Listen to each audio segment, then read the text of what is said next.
আসসালামু আলাইকুম প্রিয় দর্শক, দেখেন আমরা ধান দেখতে আসছি, তারপরে হচ্ছে একটা পেঁপে বাগানে আসছি। অনেক পেঁপে, অনেক পেঁপে, উম, অনেক পেঁপে। দেখেন কি সুন্দর পেঁপে ধরছে, মাশাআল্লাহ, অসাধারণ পেঁপে। আসলে ও মাই লাইকস, মানে কি বলবো, মানে এই সৌন্দর্য দেখলে মানে অনেক ভালো লাগে আমার।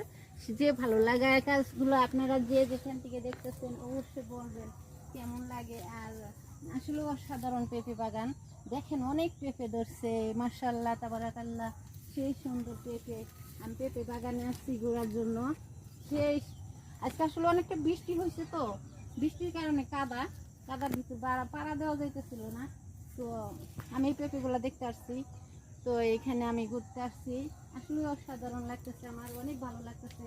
বাংলাদেশে তো অনেক গরম, আর গরমের কারণে ঘরে থাকা যায় না, যার জন্য আমি একটু বাগানে ঘোরার জন্য আসছি। সেই ভালো লাগতেছে। দেখেন পেঁপেগুলা, ও মাশাআল্লাহ, সেই সুন্দর, অনেক ভালো লাগতেছে পেঁপেগুলো। আপনারা দেখেন, যে যেখান থেকে দেখেন, আসলে অসাধারণ দৃশ্যগুলা। যদি কেউ দেখতে চান তাহলে আমাদের এলাকায় চলে আসেন, দেখতে পারবেন। খুব ভালো লাগতেছে এগুলা। কি বলবো, বলার ভাষা নেই।